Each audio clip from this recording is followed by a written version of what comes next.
Okay, so for every inventor out there, we're about to go on a really important quest. It's the journey to find out if that brilliant idea of yours can actually, truly be yours. Let's dive in.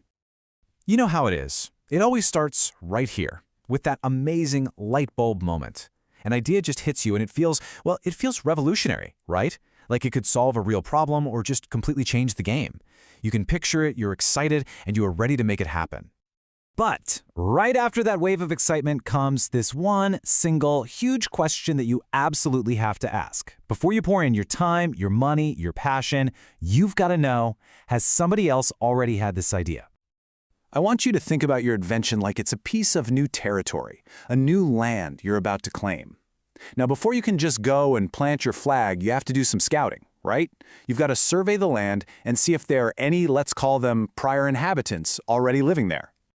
So those inhabitants are what the patent world calls prior art. And this is so important. Prior art is literally anything that proves your idea isn't brand new. We're talking old patents, scientific papers, a product someone sold at a trade show years ago, you name it. If it's out there in the public, it can stop you from getting a patent, or even worse, get a patent you already have thrown out.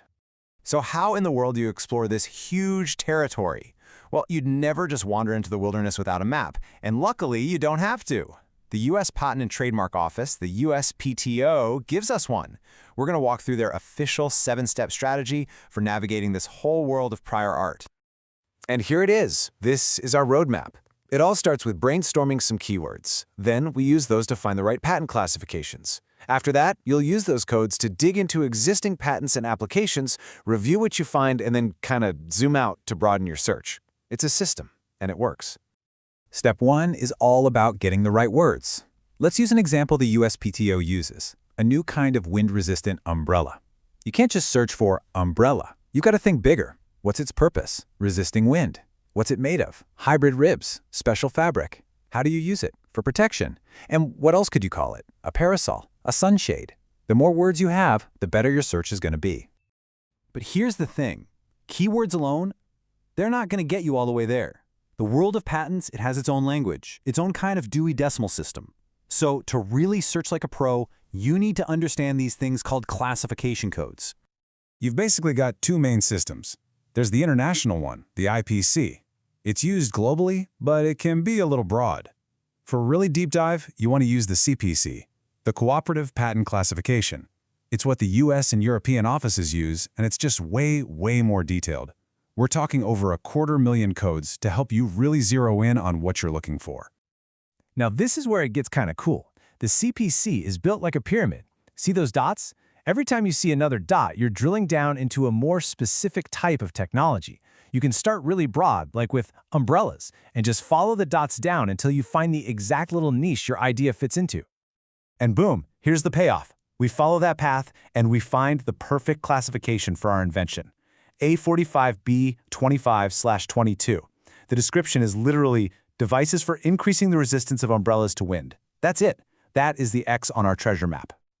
Okay, so we have our keywords from step 1, and now we have our magic CPC code from step 2. It's time to put them together and build search queries that are seriously powerful.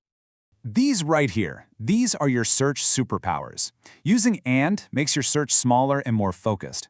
Or makes it bigger, letting you search for synonyms at the same time. Not is great for kicking out stuff you don't want to see. And then you've got quotes for exact phrases, and the little asterisk as a wild card. Mastering these is simple, but it will totally change your search game. And we can get even more precise. You can actually tell the search engine where in the patent to look. With these field codes, you can search just the title, or just the abstract, or even search for a specific inventor. This helps you cut through the noise and find what you need so much faster. So, you've got your strategy, your codes, your search queries, you're all set. But where do you actually go to do the search? Let's look at some of the best free tools out there. The USPTO's own search tool is, the official source, and it's really powerful. A lot of people love Google Patents because it's just so easy to use. Espacenet is your key to searching for foreign patents, which is super important. And you've got other great options like free patents online. You've got a whole inventor's toolkit right at your fingertips. And look at this. This is what happens when we do our homework. We plug our CPC code for wind-resistant umbrellas into the USPTO database and bam! we find 178 patents. Now, this isn't a failure, not at all. This is a huge success. Now we can actually dig into these to see what's already been done and really understand the landscape. Finding those 178 patents is a massive step forward, but it's not the final chapter. It is so important to understand that no search is perfect. There are some things that are just, well, impossible to find. And here's the biggest one, the 18-month publication gap.